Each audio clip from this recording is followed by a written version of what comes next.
flipper chickens.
Hello and welcome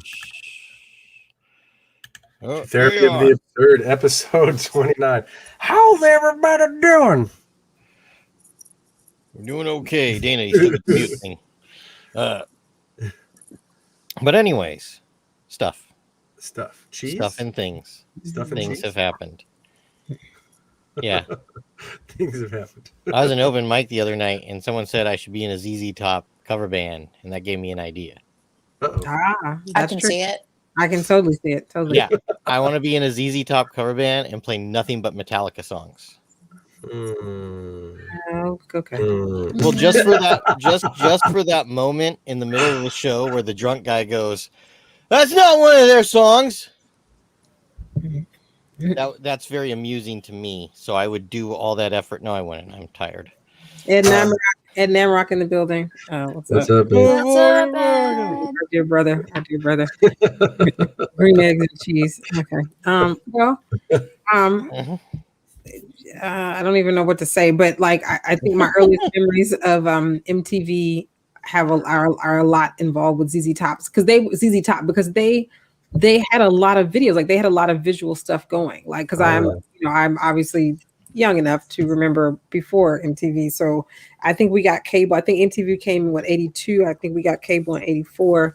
And this was the age of all of the best shit ever, like all of the Thriller video, everything off of Thriller that was a video, fucking Thriller itself. When the Thriller video was released, they played it at the top of the hour, like the whole day. So every time it was 5 o'clock, they played the 15-minute Thriller, and like literally we were so excited that we were calling friends because those of us who were like music heads were like totally in love. But I just remember ZZ Top was just like between all the video shows that we had at the time, Friday night videos, and again, you guys probably don't know anything about night tracks. Like TBS would have this, like at a certain hour. First of all, nobody grew up when TV would go off at night. That's TV went off at a certain hour at night, and then we obviously progressed past that. But TBS would then run night tracks. They'd run videos all night long. They would start about 11 and they would run videos about 4 a.m, just music videos. That was what they did. Wow. So we had MTV, you had Friday night videos that came on NBC, and then you would also on Friday and Saturday nights be able to like channel surf to watch music videos between TBS, Friday night videos, and MTV. Like, and that was literally as a high schooler in the 80s, that was how we spent, because I wasn't of age to date or go out. So this was, how and then we would just talk about it the next day. I was in speech and debate, one of the most nerdy things you can do. We would go to speech and debate tournaments on Saturday mornings with all the other nerds and talk about the videos that we saw the night before. Wait. So you're telling me there used to be music playing during the like late night broadcast? It wasn't just commercials about the 101 best songs out of country or the 100 best love songs available. The best kid songs to get them to go to fuck to sleep. Well, so like advertisers, let me see, BT, whenever it came along, did have late night advertisers. Time Life, we've talked about the 1 penny Columbia Club, I think on here, or either on something else I've been on, but there were, the ad space was bought by More Music Things, but I'm just talking literally about what was on broadcast. So at least for TBS, that's what TBS broadcast. And then again, this is, Ted Turner. Ted Turner owned the Turner Network Television, TNT, TBS, Turner Broadcast System, as well as CNN. So when we talk about Ted Turner, you have to talk about all of that. And so TBS that's what their program was. I couldn't tell you. And they basically ran like syndicated shows. So I think when we did watch TBS outside of that frame, you would just see like the reruns of other TV shows or whatever. But that Friday night and that Saturday night was whatever. And to your question, Stacey, there were obviously Time Life used to, and I bought them. Time Life used to sell CD collections, best of. And again, nothing rivals the 1 cent Columbia Club, but Time Life did have these collections of CDs. And I right now, if I pull my CDs out, you'll find all kind of shit in there. I do remember the Columbia. What? I was going to say, I just remember just briefly the Columbia House 1 cent giveaway. It was either like 1 cent a record, or you just ignore a bunch of angry letters about how you haven't paid yet. Right. So what you got was 12 for a penny, and then to justify them giving you the 12 for a penny, you had to buy one a month. And they would then send you, and if you didn't pick one, they would send you. I didn't mess with it because like we knew it was a gimmick. And I guess you could, it's like things now, you could unsubscribe, but like who's who's thinking that I can't handle buying whatever. The biggest red flag in the hip hop community was that everything they sold was the clean version. And that was kind of the big red flag that, you know, people who loved hip hop talked about, that if you ordered through them, you got all clean versions. You didn't get explicit Yeah, lyrics. Kmart, if you went to buy a rap album or a metal album at Kmart, it was Clean. censored hard. It was crazy. All I remember, because I was really young, all I remember is if I fell asleep with the TV on, Celine Dion would always wake me up screaming, "If I'm your lady," and I'm like, "Oh my God, what's going on?" Like, I just remember like that song was always my wake up for some reason, and I don't know if I enjoyed it so much or I was like, it just always woke me up if I fell asleep with the TV on. But I remember that as a kid, I wanted to like get CDs, but of course I was a stupid little kid. I think at some point I tried to put like a fake check number. Like I didn't even know what to put because there was like a pay by check option. I believe some had card options, but I believe it was mostly check. And I'm like 11111, and I would try. I don't think I was ever successful, not that I remember. But I do remember I used to go to my school's library and get on the computer, and that's where I would get spammed by a bunch of want free internet, you want free AOL, give us your card number or give us your check by note. Like it was insane. Yeah, you want free internet? Don't worry, we're not gonna do another one with your card number. It's totally cool. We're just collecting them for a game we have later. It's a raffle. You can win a puppy.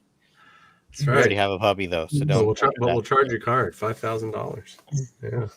Wait, what kind of dog do you have, Stefan? You have a French bulldog, right? No, that's the second dog my wife wants. I'm good with one. We have a Boston Terrier. It's a female. Her name is Inari. She's named after this type of sushi you get, which is like a sweetened tofu, and then rice is stuffed in. It's really good.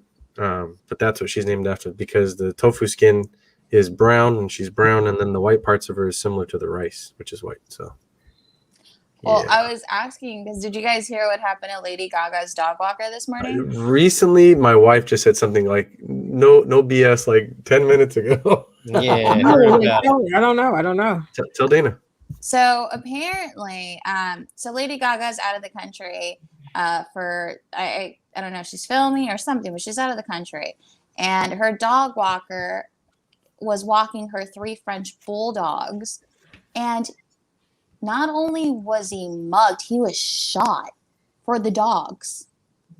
For these dogs, this man was shot, and they still can't confirm if it's because they knew they were her dogs or because the French bulldog is so popular of a dog in high demand that they did it just solely based on the dogs that the walker had. Well, I've been watching stuff on.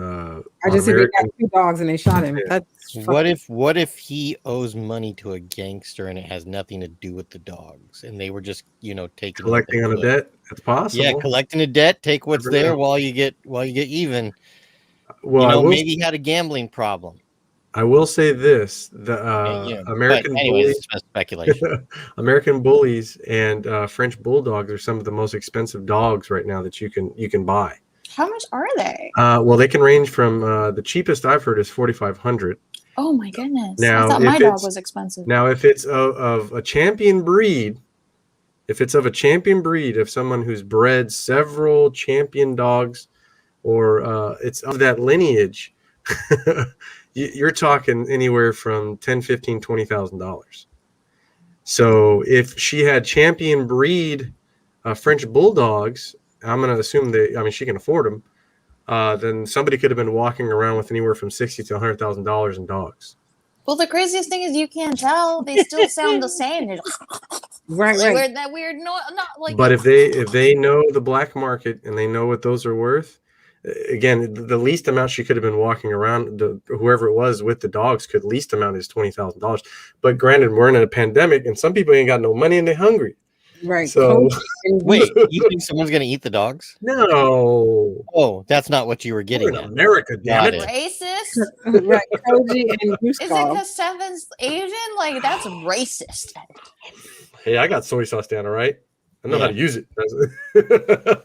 Actually, if your culture does do that, then okay. It's just don't make it Third mean. world countries will. This is why we're in the predicament we're in, right? The wet market. You go to a wet market in any third world country, they got almost anything you want to eat right there, literally. So it's so crazy. I love, and it's crazy because I have Chinatown literally a few minutes away from me. OG Chinese food. Well, I actually, it's insane. I go to San Gabriel because there's much more products available. The quality is so much better. Like Chinatown is pretty rough right now. You're saying it's a little janky. Wait, where do you go to instead? San Gabriel, like there's like San a Gabriel bunch Valley? of like so Okay. there's I like the way you bunch say it, Stacy. I haven't said it that way before. San Gabriel, okay? Yeah, San Gabriel. you added to it. Like I'm so used to hearing people say San Gabriel. I'm like, yeah, that has no flair. Listen to what she says. Say it the way she says it. Damn it. Ed's with you, Stacy. I love going to like the 99 Ranch or Seafood Market or H Mart. I'm like, I know what you're talking about. Look, if I go to my local like Whole Foods, there is barely any seasoning or spices there. Okay, I need flavor in my Oh food. boy, are we getting into that potato salad discussion again? I'm telling you, Damn black people and their lack of it. seasoning. If you ever come get a steak from me, you might think I use too much seasoning. I'm the other extreme. It's crazy. They're actually they're in process of gentrifying Chinatown, which I'm kind of glad only because it's been dead you for said several glad? kind of. And that's why, okay, here's why. And I know it sounds horrible, but for the past several years, it's been dead. And most of the mom and pop places there have had barely any people walk through. Most of the shops that were there at that little mall that's right next to that big plaza have closed down for years. Well, you know why recently a lot of those businesses No, it's not because of the pandemic. It's been like that for years. No, some yes, probably. But a lot of them now recently are suffering because a lot of really racist, closed-minded people think that even the Chinese that were here that most likely haven't traveled to China, right. Assuming. This uptick in violence against Asians. I need to post because everybody's talking about it, and I don't know. It's shitty. Well, okay. In reference to that, no, it's been like this for several years. This is pre-pandemic. It's been pretty dead. A lot of shops have been going out. Yeah. I've gone there since I was a kid, so I've seen how it's changed. Now, the only reason I like the idea that it's getting recognized now and people are doing like pop-up bars, outside dining, pop-up shops. The bars are coming in, pop-up museums, basically everything pop-up. But it's bringing foot traffic to those stores, those bakeries, those restaurants that have been there for decades, that have been suffering for the past several years because there's been no foot traffic. I'm really surprised the restaurant where Rush Hour, which literally says Rush Hour was filmed here in big white bold letters, is still alive and kicking because it's been rough. It's definitely been rough, and I can only imagine how bad it got during the pandemic for them. And on that note, we want to go into our first awesome segment. that wasn't that smooth, huh? No, it wasn't that smooth. Wait, what? And do we have it ready, by the way? Yes, we do. You got it. Yes, I'm going to put it up. While he's putting that up, Stacy, if you ever need help gentrifying, you know that my ancestors, the Spaniards, started that in 1492. So you can get some help from them. They do it really fast. Oh, thank you, Dan. Gentrifying is if that's the case, that's just a nice word for mass murderer, and and I don't know. Genocide. Gentrification or genocide? Like, what are we talking about? They're probably close. The way I've seen Highland Park play out, it's pretty close. It's what George Carlin would refer to as the euphemistic treadmill, where you start using less harsh words that you can downplay what's actually happening as time goes on. All right. So this segment is called The Past Meets the Present. And we're going to go to our first slide if everybody's ready. Like, you know what? I just have to say that I wanted to, I'm not going to say it. I just looked at it and I was like, so where's the word history, Dana? And I'm not gonna string Stefan up as the second set of eyes on this who did not say to me, Dana, where's the word history? But you put that did in use the yesterday and bottom. today. Those are historical words. Those are Black Yesterday. It's February, so everybody should know it's Black History Month. It's, Damn it! it's just I just looked at that really good. Like I had these new tricks I discovered again in making How does that look? Look at there. Superstar. There we I love that. I love that. I love that. All right, here we go. We're gonna do the first one right now. Bink. So, George Washington Carver meet Whoopi Goldberg, an unlikely pairing. However, as we all know in history, George Washington Carver found hundreds of uses, not just for the peanut, but for sweet potato as well. I think everybody knows peanut butter and peanut oil. But even with the sweet potato, there was like, there's a shoe polish, there's like all this stuff. And I think the reason I drew Black History yesterday, meet Black History Today between these two, because I felt like people may not know that Whoopi Goldberg, I guess that was 3 years ago, developed menstrual cramp remedies out of CBD ointments. Yeah. And so, and I just think it's worth a mention because there's so many ways, as we all know, that people are, going into business for themselves. And there has been absolutely, especially in the pandemic, an explosion of remedies of people. Like, I think who on here has not seen an Irish sea moss? Like, there's all kind of supplements that I feel like there was a small group of people that knew about these things, but now things are really getting to the masses. And I just feel like she has it's medicinal cannabis products that that help you, that for menstrual cycle. So like she and Maya Elizabeth, and Maya's not her daughter, but they launched in 2016, and they launched edibles, and they launched the California-based medical marijuana company's initial offerings included a signature line of herbal medical cannabis products formulated to provide relief for women experiencing menstrual cramps and discomfort. And now like they have chocolate flavor stuff. Of course, they have tinctures. And I just think I think anybody dealing, and I'll make it brief because we got lots of them to go through. Like y'all have already pushed to the, I don't know if that's the third or fifth slide. I don't even know. No, that's the first. No. You know what? I apologize. I'm looking at where I pulled it up. I was like, why am I looking at Jordan Peele? Because I'm looking at the wrong. Wait, that was no spoiler effect. Are we ready to go to the Sorry. I felt like there's something that we have good to say here about the uses of cannabis, because I think any of us, if you are not a person who dabbled, then I know personally, I had no idea the products that would flow from the cannabis world once it became legalized. I mean, I'm just a kid from the 70s and the 80s, and all we ever heard about was brownies or smoking. Like, who knew? Gummies? We should have known. We did know. We knew in the 1800s when the government used to pay people to grow it on their land because it was the next, that and hemp, because it was the next miracle crop that would save America.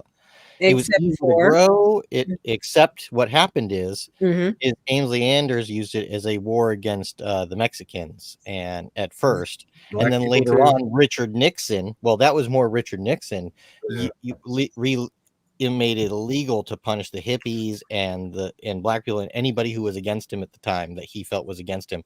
So that's what the old Republicans did. They looked at cultures they didn't like and just illegalize the culture, and then they bitch that their boring one is disappearing. Anyway, you know what's crazy though? Blackish actually just did an episode on, and I really related. It was the fact that weed is legal here in California, but there's still that sense of guilt or association that by doing cannabis, you feel like you're committing a crime, or you're more susceptible to be targeted for committing a crime for something that is now legal. It has such a bad stigma. It really does. I agree. Like, even when people talk about how great it is for these things, but like I even find, certainly in comedy you can have so many amazing conversations. But what I have found, and I'm just saying, I'm just being transparent on here, that weed is, or anything related to cannabis, is a funny joke until you talk about, like, until you say, "Oh, I take CBD," and then I can feel the room get kind of weird. Do you know what I'm saying? And so much so that I now, energy. yeah.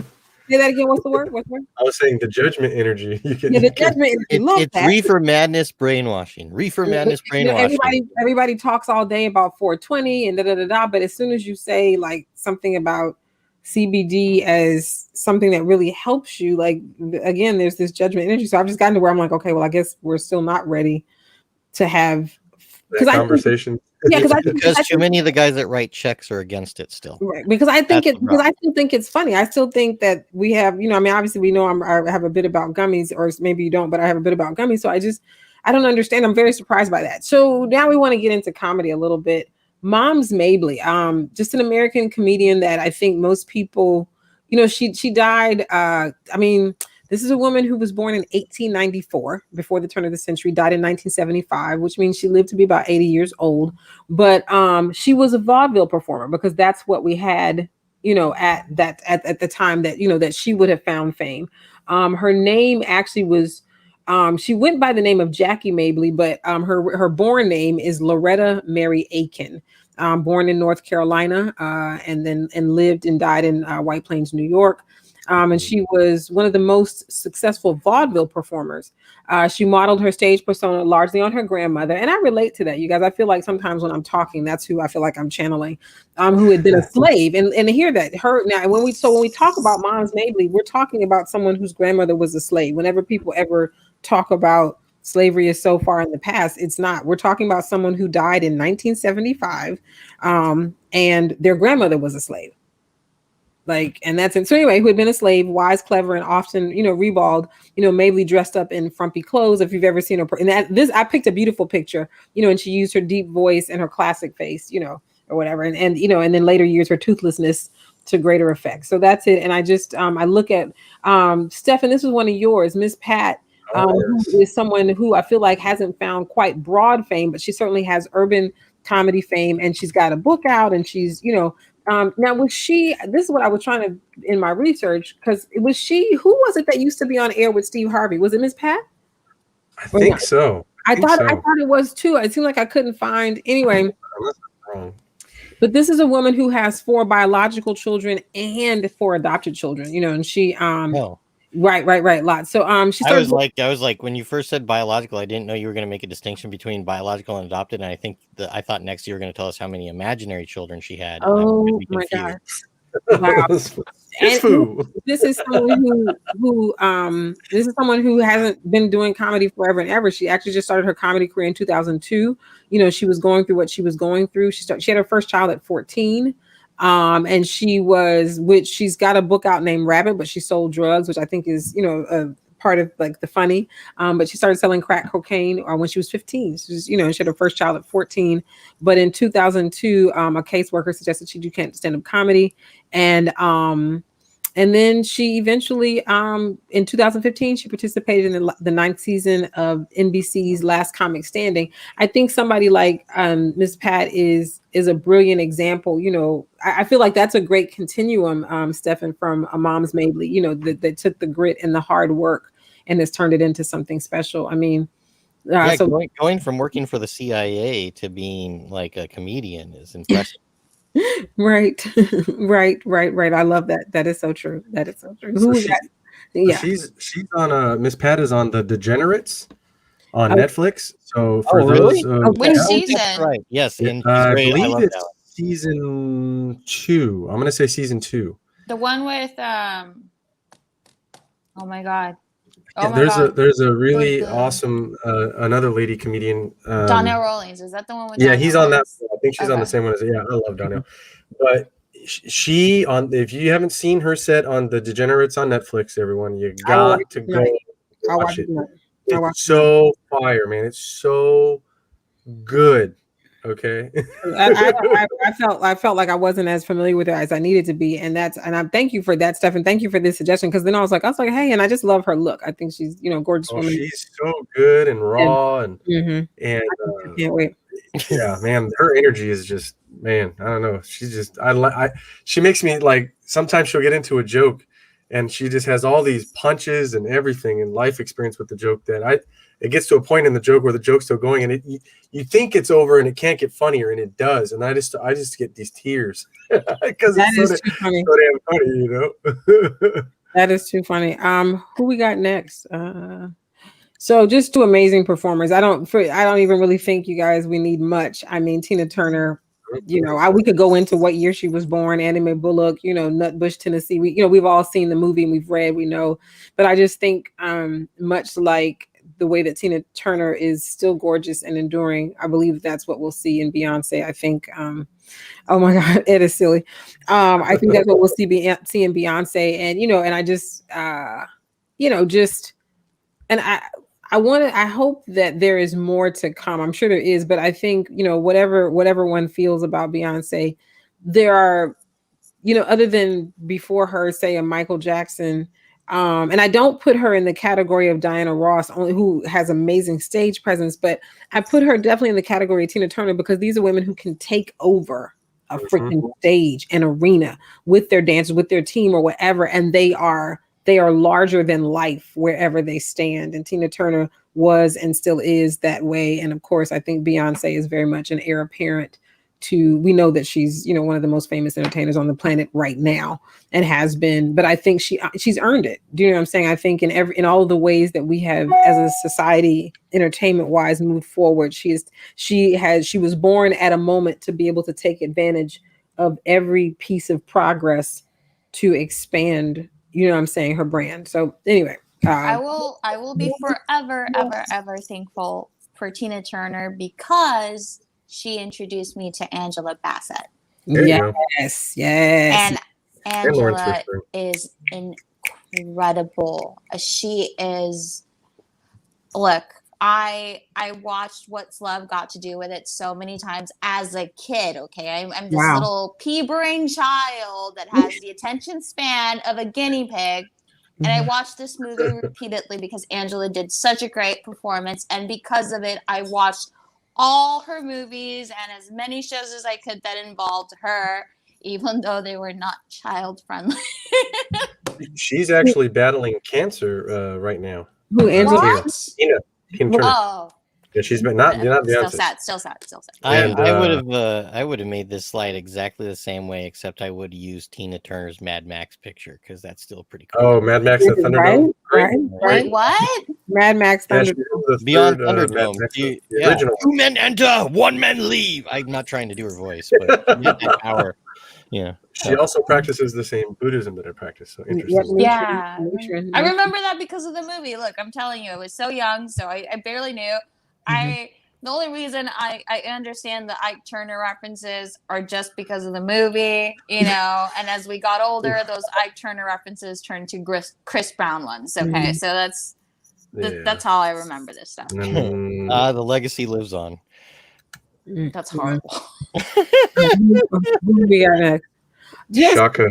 This is just, this was kind of like a fan favorite moment. These are two of my favorite female performers, period. Like, and I have so many, but Shaka Khan is still, you know, and this is a recent picture. I mean, this is, she's in her 60s, but just looks beautiful. Just gorgeous. And I got to see her pre-pandemic. My goodness, 2019, she was touring with Michael McDonald. And so to see the two of them, just two soul icons at the Hollywood Bowl was amazing. Michael McDonald. Right, but Michael McDonald's just amazing. He has a total sidebar, but he has a cover of Moondance out right now. And Moondance is one of my favorite songs. Not necessarily, I love Van Morrison in the original, but there have been some extraordinary covers of Moondance. So I just love the song, period. And Michael McDonald has an amazing one out. But these are just these two women actually did a song together quite a while back, like 2006, 2007. But I just think that they are both just iconic. There is, I just learned that there's a big documentary coming out about Mary J. Blige. Oh, really? Yeah. It was announced in Variety or somewhere. Like when I was doing my research, that's where I got this photo from because, there's a lot of stuff out there. But I just think these are just two women of soul. I mean, we could have easily done like Aretha Franklin, because she's considered the queen of soul, and Mary is, of course, to me, forever, the queen of hip hop soul. Whatever, you can't, doesn't matter whoever else comes along. But again, two people who take over the stage. And Shaka Khan is amazing because even at a certain age, she still dips and drops hips and does her thing. She is, amazing. She was Shaka Khan was a Black Panther. Oh, there you go. Nice. And Wow. Nice. her born name is Yvette Matthews. No, Denise. Is it Denise Matthews or Yvette? I think it's Yvette Matthews. But anyway, so just wanted to just give a shout out because they've actually, like I said, they've recorded together, but just the past meets the present. You can't really get better than this for a nexus of Black women in music. Honestly, Yeah. I would love to see a movie about Mary just because she was in a boys club throughout so many decades. Like she signed with Diddy, Puff Daddy, whatever he goes by now. She signed with MCA Records. She signed with Andre Harrell, and Puffy produced music on her in the beginning. But was that okay? Yeah, so MCA, but at the time, but to your point, Puffy was doing A&R work for MCA, but it wasn't to Bad, but she wasn't signed to Bad Boy ever, but she was signed to MCA where Puffy worked, and that's so yeah, in other words, yes, they had a big start together. Yeah, but the way that she was in just this boys club, though, it was just men primarily in this field, and women were always seen as backup singers. So she made a name for herself so young, and I honestly will always have respect for her because from what I've read so far, she had it pretty tough in the neighborhoods that she grew up in. All the odds were against her. I mean, and molestation and all types of a lot things. of stuff. A lot of stuff. She had a song. One of my favorites is one of the first times that I actually heard her sing. She had a song with Method Man called "You're All I Need." Yeah, "You're All That I Need to Get By," or something there. like that. Like that was our anthem. Just her. Too. We all wanted to be her sitting on that rooftop under that head bobbing. That's all we wanted to be. And I was in college at that time, but that's as a college age woman, I would buy baseball caps just to emulate that. That is iconic. "You're All I Need" is actually a song written by the great Ashford and Simpson, who were songwriters in the early Motown days. Nick Ashford passed this life a few years ago, but it's amazing how how the past really does meet the present all the time. And that song just, that is to me one of the most powerful hip hop collaborations throughout time. I love that song. Throughout time. Shorty, I'm there for you. Oh my God. Anytime you goes through in my world, believe me, nothing make a man feel better than a woman. Queen with a crown out down. Like y'all, when I say I love the song, like we all aspire to be married. Once I heard that too, and a lot of my brother's friends at the time were really blasting, Wu-Tang and Method Man and Old Dirty Bastard and all these different amazing artists, and I was just like, wow, this is like awesome. It's funny. Yeah. I was introduced to her thanks to the show Sister when Tamara did a cover I'm Going Down, and that song hit so hard, and I'm like, I'm gonna go LimeWire this song right now. Right. Amazing. Another great past meets the present original song done by Rolls Royce, the band who made the song Car Wash very popular. "I'm Going Down" is their original song. Wow, I didn't know that. Yeah. So there's a lot, like if you like what I am, even though I'm doing my comedy, you can't mess with me on music. That's what I will do. Like, we can sit all night long, but in fact, Mary J. Blige is All Night Long. Mary Jane Girls, Rick James is, that's a cover.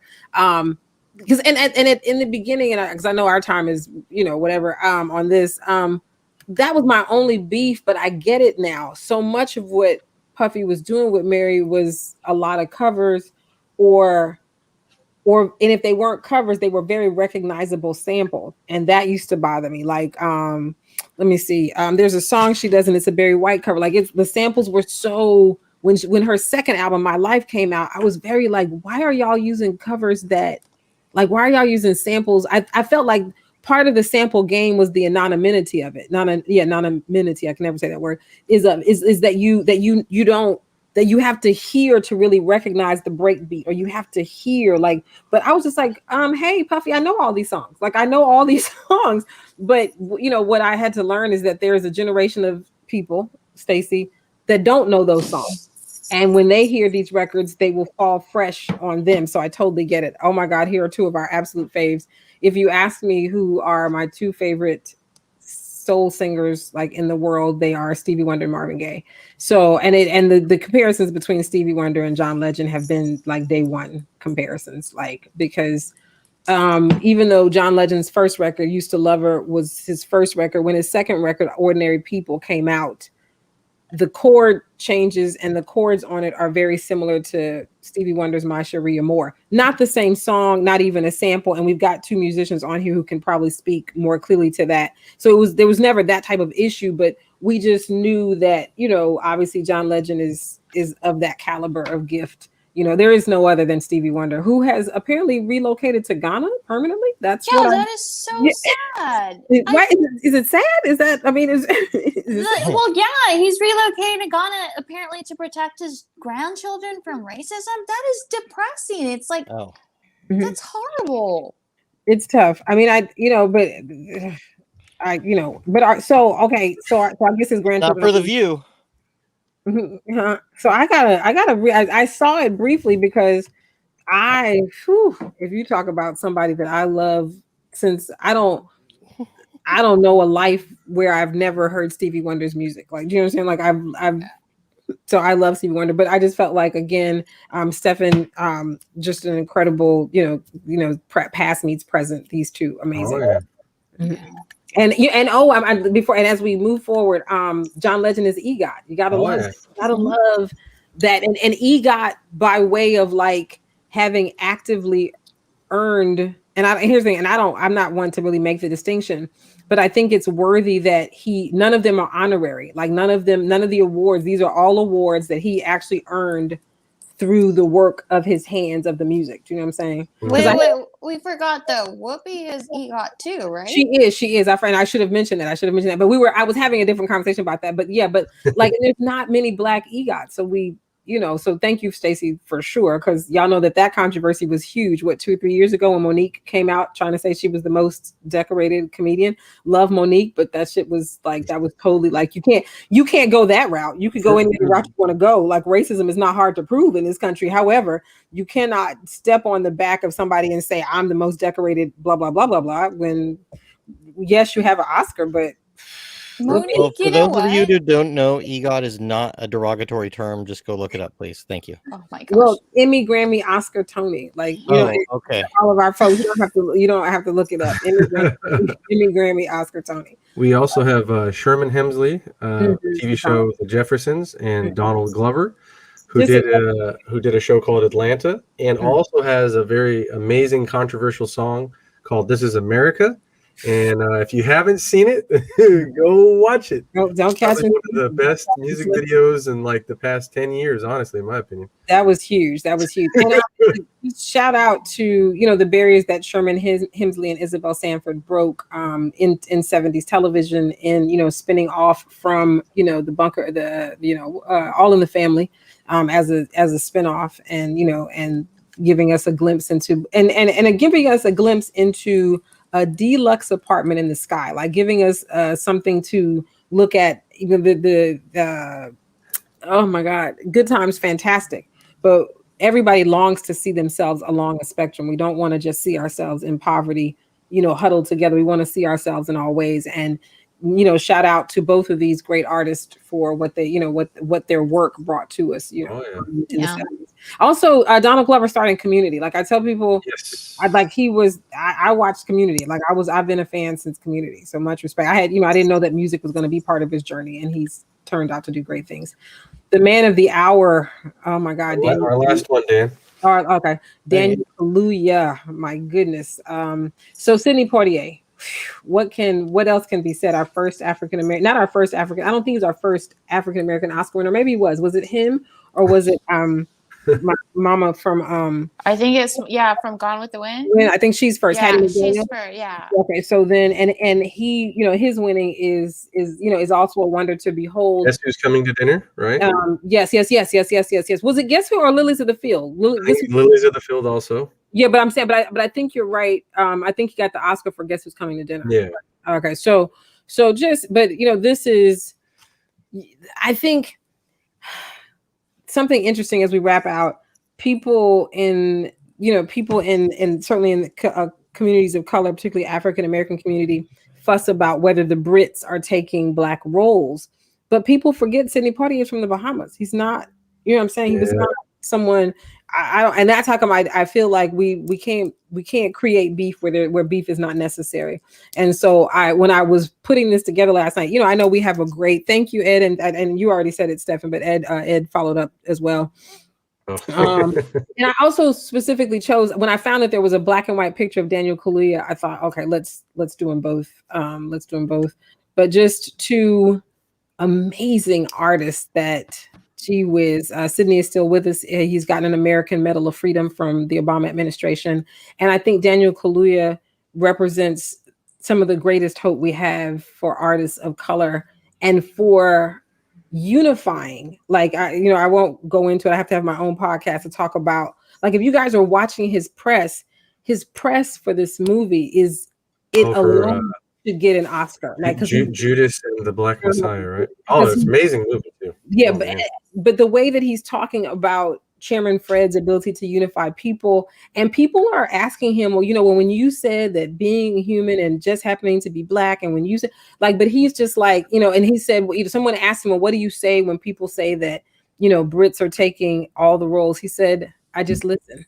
He said, because African Americans have a history of not being heard. So if anybody has anything to say, I'm just going to listen. Oh, yeah.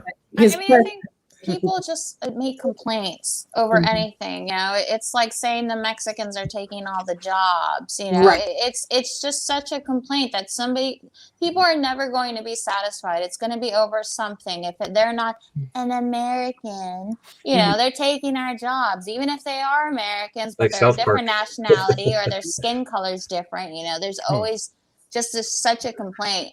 I'm going to have to disagree with you, though. I feel like Chadwick would have been great. They're both amazing. Right. No. Here's the thing. I received that. I'll take that.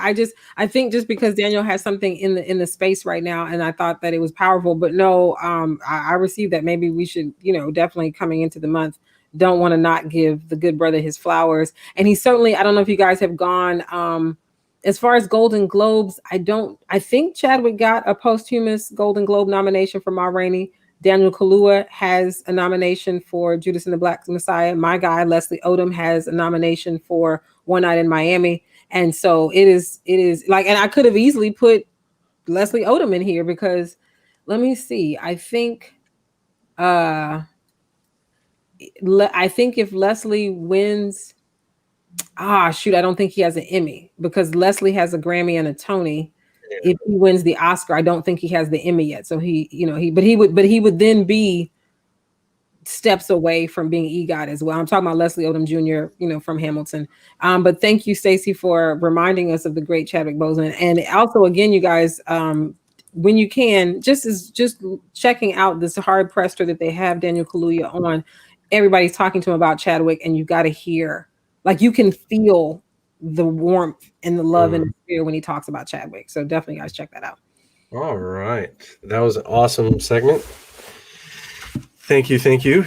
Thank you, thank you, Dana. Thank you. We have an amazing guest, a comedian out of Sacramento, California, who also has a podcast that's amazing. And we're going to bring him up right now. We have with us tonight Spencer Sellins. Hello, sir. Hey, everybody. How we all doing? Doing good. How are you? Be doing better if I had one of those microphone stands you have. I've been looking. Yeah, I want one of those arms. $13 on Amazon, dude. All right. I want it. That's $13. Many trips under the bridge. It's great. It's great, though. But hey, thank you for having me all. Appreciate being here. Coming and joining us to hang out and all that fun stuff. Hell yeah. All right. So Spencer has a podcast. yes, called Tangents. I right? do. I like this plug at the beginning thing. I like this. This is nice. You got to hear my plug now, people listening. You can't just tune me out. No, but yeah, I have a podcast called Tangents. It's basically what it says on the tin. It's me and a bunch of other comedians talking shit and going off on random tangents together and see where that takes us. It's pretty fun. It's I have a great time. But no, it's we've been doing it for about 7 months now. Episode 45 just came out, I think. So Wow. just stay grinding. I mean, I got nothing else to do. Fuck. So you're doing that twice a week or 3 times a week? I started in the beginning as twice a week because I don't know. I was a glutton for punishment. I thought like, okay, this would be a great way to, I don't know, build a following. Like, no, it was a great way to realize really quickly. All right, once a week. Let's do this once a week. Yeah, dude. Once you more start, than that. Whoa. yeah, and it's still like I mean, I either need a producer to work for free, or I need to be really good at like talking and broadcasting by myself. Because I'm like, so because why I say that is because I always have a guest on there, so it's kind of hard to get 2 guests available during 1 week. Like, hey, you want to be on my pod? Even with my buddies, other degenerate comedians, just sitting in their closet, right? It's hard to find a producer without money because the only ones you find go, I don't need any pay. Just do you got like an 8-ball or something like that? Yeah, you don't need money. That's what I think. The only staff that I truly deserve are ones that have crippling drug addiction. That's really the only staff that I truly deserve. Well, leveling at. Yeah, keep them available at 2 a.m. Oh yeah, I mean also because they could be loyal for the right price. Yes. Nice. Oh man. So what as far as challenges go, I know we were having a discussion. You've been doing comedy now for 2 years. Yeah, 2 years. I mean, this is all when I say rough. It was like before COVID, Sacramento, like stage time, there was almost too much of it. It was great. It's great. Oh my God. And there was actually people there too that weren't just comedians. That actually, I mean, it wasn't always like a packed audience, but it was actual audience members there that wanted to see comedy versus other disgruntled open micers on their phone in the chairs, which is what kind of we're used to as well. But now we're completely and utterly fucked. I mean, there's no stage. There's now a little bit of stage time with the nuances of like they have like little pods. It's like they're almost like tents. They're made of like tent material, but they're a little smaller. They encapsulate maybe 4 people at most, and it's just credit to businesses for actually being better than any sector of our government at handling COVID. Then, I mean, restaurants and comedy clubs, they should have handled the COVID response, to be honest. We probably would have been out of this already by now. You could have a really safe show right now. It'd just be like a Daft Punk farewell show. Everybody wears a helmet. I think that's good. It's so crazy. A friend of mine actually owns a comedy club in New York, a very well-known comedy club out there. And Kumo, it's the Cellar. Yeah, well, not the Cellar. It's in New York, but Kumo is still not letting these comedy clubs open. But he announced that he was going to do his own comedy shows. And now I'm going to start pronouncing Andrew Cuomo Comedy Hour. Oh, that goddamn greaseball! Are you serious? No. Look, there's no goddamn way. This motherfucker came out with a book like, we did it, mission accomplished. I'm on the aircraft carrier and wearing those parachute pajamas like George W. Bush. Hey, that sounds very sweet. Like, we defeated COVID. And it's like a nice little like memorial size that you see it like in elementary school. They're like, we painted this together, and it's just we beat COVID and like, oh, don't check the nursing home. That's really what the title of the book should be. We beat Especially COVID, the basement. don't check the nursing homes. It's pretty crazy. Which, well, I can't say too much. We're in the starting. Because of that, they're going to be making a few pop-ups out here in Los Angeles. So, though comedy clubs still can't operate in New York City, even out apparently at some point, like the outside shows are banned, like shows that they were trying to do at Central Park in very socially distant, places. So dumb. They're now here. They're doing some in West Hollywood. I am teaming up with them to produce a really big one out here in next month or so. But it's gotten to that point. They're like, what the hell? Like, how come you can do your own little comedy show, but we can't? And we've been doing this for decades. Like, what is going on? Imagine being jealous of someone in a standing in the middle of a park with a megaphone. Like, God, I wish that I was him. Jesus. Yeah, we used to tell that guy that the apocalypse wasn't as near as we thought he was. Like, no, dude, stop yelling that stuff in public. I think this is the great equalizer of COVID, is that you're walking down the street and you see some person just screaming in the park. You're like, God, maybe that would be me one day. Hopefully. Actually, isn't that a normal day in New York City, though? Oh yeah, see, that's the thing. I am a West Coast boy. Like I've been to the East Coast, but I'm not very familiar with New York specifically. So all I know about it is that they're very kind, loving people. They don't mind if you're in their space. They love it. I'm kidding. You guys are like, is this guy fucking serious? I was a little concerned. I was like, okay. No, I realized that it's like the complete opposite of what I am. Is like one of these, beta dudes, like very uncomfortable. Like, I don't want to let you know my true feelings. Hey, dude, I'd really appreciate it if you would like stop stepping on my feet. Like that level of, instead of just like, get the fuck off of me. It's very like, impersonal. Anyway. I love New York. I think trips to New York are very, like New York City are very therapeutic, because it's the only time you can be like, move, bitch, get out the way. And everybody be like, yeah, that's cool. Okay. It's cool. Like you can let that. Did you hear what he said to me? Well, bitch, were you in the way? Or that could happen. But it's totally normal, casual conversation. Just another day.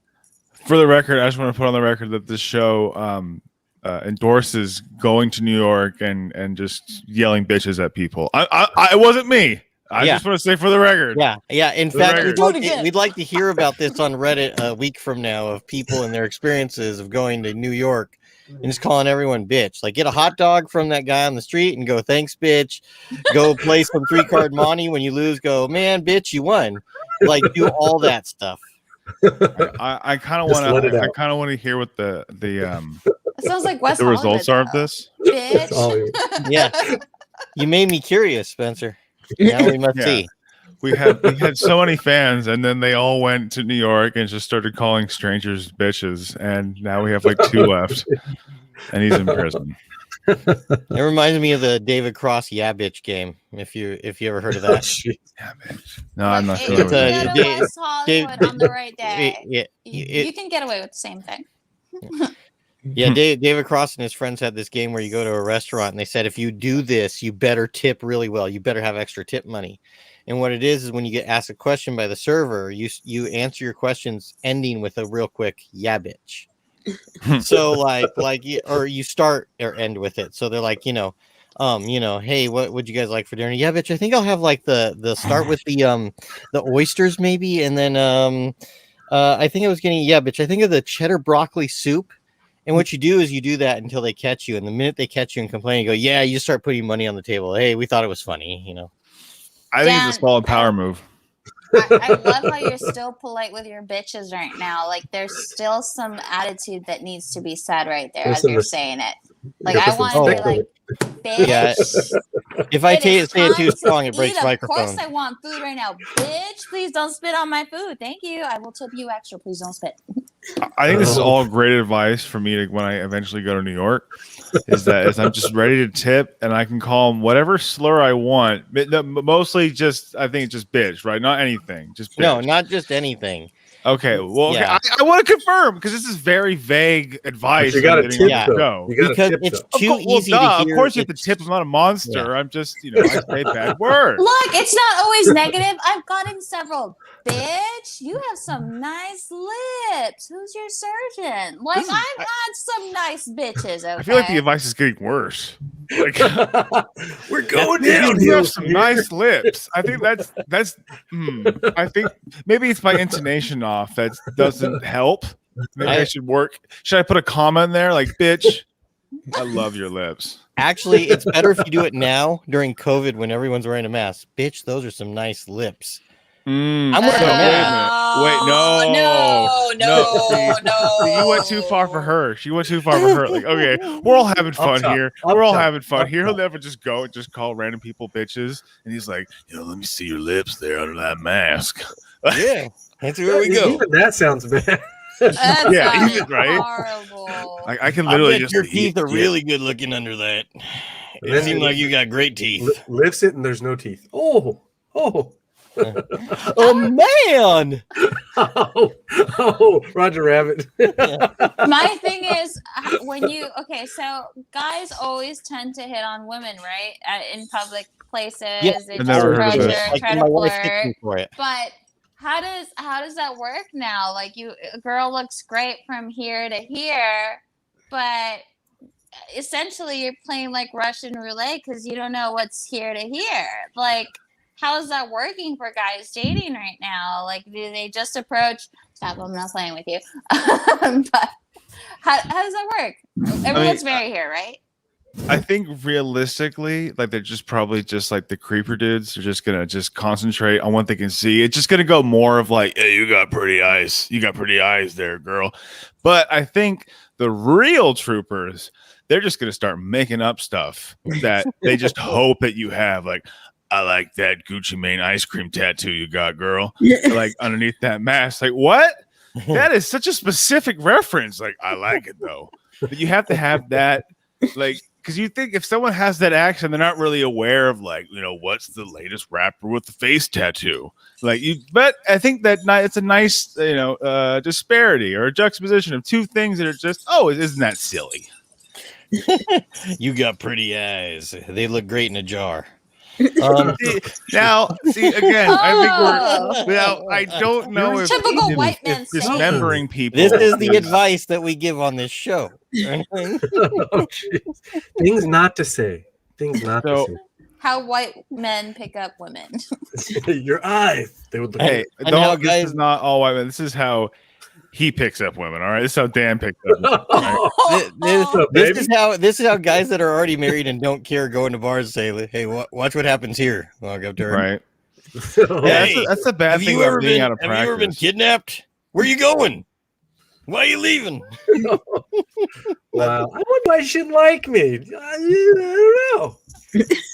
Yeah, I feel like if like being like, it sounds like you're already like, I almost said wrapped down. I was like, what expression is that? In a relationship for some reason, tied down. There we go. Your whole health. Okay, you're already tied down. But I would feel like going out there and trying to like speak like the. Oh, thank God for whatever that was, because I had no idea where I was going with that. I think I know where you were going. God. See, tangents. That's the episode of the show. So I'm like, I don't know what's going on. Please, I think I know where you were going. I think I know where you were going. And what I would have to say is that I tell my wife first, watch this. It's going to be funny. And she sits with popcorn and waits to see what happens. It's hilarious. Now, that wasn't where I was going, but I like that. I like that voyeurism thing. Like, watch them make him uncomfortable. Yeah. Okay, I think that see how much I make other girls not like me. You're safe. Right. I think that there should be a list available for women of things men say that might prove they're serial killers. Like, oh Lord, girl, you would smell so good in a Glade bag. 100%. No, anything with smell doesn't matter how innocuous it is. No. As a pro tip for all the women watching this right now, It doesn't even matter. Anyone watching this right now, if you get complimented on your smell and you barely know this person, run. Okay, Don't you get are in the in car, girl. danger. Don't get in the You car. are in danger. You are not safe wherever you are. You need to relocate. You need to call a friend Yes. And do not leave your drink because unattended. you don't smell nice. I don't smell nice, and I've been told many times by many strangers, and I was always in danger. Yeah, well, why are they sniffing always you in in your- the pandemic? You know what I mean? That's Look, already weird. Hey, Look, sometimes I deal with a lot of weird people. You smell nice. Hey, But do it's you want to because renew of your those car's weird warranty? people that when I want to get on a diet and I'm like, I should lose weight, but then I'm like, if I don't lose weight, I'm being safe, you know, for my safety. I'm making it much more harder for a serial killer to try to pick me up. That's right. You'll be a faster runner. I like how you're going to say Yeah, fast, but you're and then making turn it that to easy. faster No, running. faster, not. Wait, no. It's making it hard for a serial killer to pick it up, but it actually makes it easier to catch. It's just you have more awkward moments after the catch. What are they gonna? I'm not gonna be an easy carry. Like they're gonna have to really put some weight into it. So I mean, mean like work? They're gonna have to put it's some gonna be work a into it? harder kill. I mean, You the see him only bring one of person- those fridge things that like, oh the look, it distributes the only weight. person that will enjoy killing me would be Hannibal Lecter because I'd be like a Chinese buffet right there. Okay. You know, I could say, if I could just interrupt everyone here, speaking as the resident serial killer, I think that it's important to realize that these are all crimes of opportunity. Okay, it's not so much now you watch television and how to get away with a murder. Let's all go take a kooky class. All right, but it's not always like that. Sometimes it's just, hey, they're not looking, and I just got an itch that you just can't stab. It's really just more like that. Tangent. Not to say. I Hey, enjoy it. wow. Yeah. I think News. all I saw out of the corner of my eye and the screen was just pepper spray them. I couldn't even read what the whole sentence was, Ed, but I agree. Yes. I condone violence of any nature as long as it's. I'm a big. Okay. Let me. I am. Let's see. 100% owner of the pepper spray industry. So, look. My great grandfather.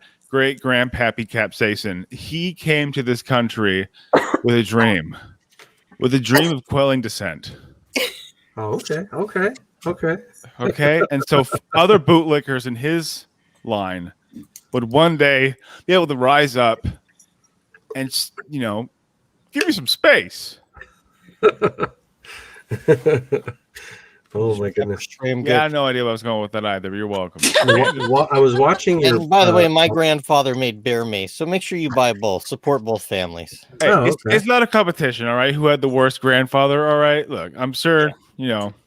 We talking about human bears, or are we talking about bears Human that live bears. in the I mean, forest? that would be. I think that falls in discriminatory. Like if you just had a spray that just like, oh, this spray gets away hairy gay men. Like that's Yeah. not. Hey there, bear. That's not fair. Okay, because I don't know what it would spray. And speaking as the resident serial killer, hairy gay man on the podcast, like I think that my opinion is important on this. I could go straight face. I'm just like, it's just too silly. He can't be a serial killer, hairy and gay. Like just that's too many like qualities in one person. I mean, like Well, nothing's wasn't that inherently Dahmer, wrong with though? anything. No, He's a serial Wayne killer. Gacy. John Wayne Gacy. He was no, but he was skinny. He But was Dahmer skinny. waxed. He so was he an wasn't otter, hairy, or it was so- an otter. I don't know. I don't know all the terms. Stefan, how do you know he waxed? Just saying. Did you see the pictures of his arms? They look Oh, smooth. so you're checking out his arms. He was a swimmer. He He was had to go fast he played underwater. water polo, so he's Slender. He's less slender, friction in the water. aerodynamic, or aqua hydrodynamic. You got to be able to like stab and swim away very quickly. Plus, it's easier Stab to and hide. swim It's easier to hide bodies under a crawl space when you don't have that hair in the way. You just like slide through the mud real fast as you put them under. Exactly. Are we describing Exactly. the movie Predator with Arnold? Like, Notice this. See, no bodies. This would get in the way. No bodies in my crawl is that where they would find the DNA, Dan, in your beard? In your beard? Is that where they're gonna Stop find it. it? Don't say Oh, I'm nothing. sorry, my bad. He's a serial killer. Oh my god, if Dan was a serial killer, how would you prevent from your hair, leaving any trail of evidence, huh? Like, what would you Just do? dyed Would all you red. put like Just a dyed all red. black, like, would you put one of those grocery store bags and tie it around your beard? Would you put a hair cap on, like they put on in the restaurant? Like, Oh, like a how would cafeteria you worker. do it? Well, I don't go that direct. I think that I would pull things from the Punisher movie where you use psychological combat to make someone's life crumble around them before they take themselves out. But that's the different way of doing things. I just rather picture you as like lunch lady Helga instead. I do think that psychological warfare is a good like method of operation when it comes to most any relationship. The art of war. I mean, like, well, even like going for a job interview. A job interview, I think, is nice when you're able to really convince them that you deserve the job. Okay? Yeah.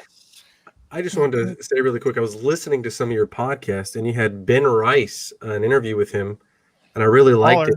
Mentoring young comics, because myself, I before I got into comedy, I was just hitting up everybody, and I got more responses from awesome lady comics, and barely any men would respond at all.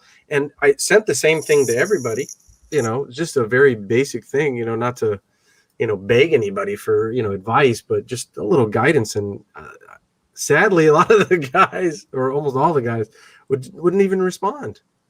Tell me about your experience with Ben Rice in the mentoring young comics. Dude, Ben Rice is a good guy. He's like one of those season comics. So you get two types of season comic. Let's just put a number, 10-year comic in there, 5-year comic, whatever. There's like two stereotypes you meet or common people. One is the Ben Rice. One is like the genuinely positive and like a good guy and like, hey, that was a good joke. Maybe you could make it a da-da-da-da-da-da thing. Very helpful. And then there's the guy who like, is trying to like have sex with your wife while you're giving him a ride home because he's promising you to give you a 5-minute set 3 weeks from now. I mean, look, we've all had difficult times starting comedy, but maybe I'm speaking to close experience, but who knows? But point is, no, but Ben Rice is a good guy because he was actually my very first open mic. I went up there and for your first, when they know it's your first time doing comedy, the audience, they're pretty gentle, pretty generous. And I even did relatively well and relatively for your first time. And he even said like afterwards, oh, you can do this or that. And then he saw me the next night when I went up, and that was my first time ever bombing. And he's like, well, you followed everything I said, and look what happened. Maybe just try and do what you like instead. See, he's honest. He's a good guy. He's honest. He's a good man. Well, you got to make sure that you check out Spencer's podcast right there at the Tangents Pod. The Tangents Pod. Anything else you want to let the audience know about, Spencer, that is coming up? I do like a little also like follow on the YouTubes. Check out my YouTube thing. I also got like other little sketches and web series going on in the works. I got like this like semi-educational YouTube cooking channel. Semi-educational because it's just mostly shitty jokes and also cooking. But no, I'm working on sketches too. Got some stuff in the works. So, but yeah, follow me on Instagram, follow me on YouTube, Facebook, Grindr, all the major social media apps. Yeah, check it. Dana's right now looking up the Grindr social media app. Follow me on Grindr. She's about to make an account real quick. Holler. So you said that you would stay with us for an extra segment, just for a minute, and I have to ask you a question before we do this segment. Of course. Alphabetical, date, or size? I just have to pick one. Yeah, alphabetical, date, or size. Let's go with date. We're going with date. History. Yes, we're gonna go with date. All right. So this is a game we like to play called Ready, Set, Go.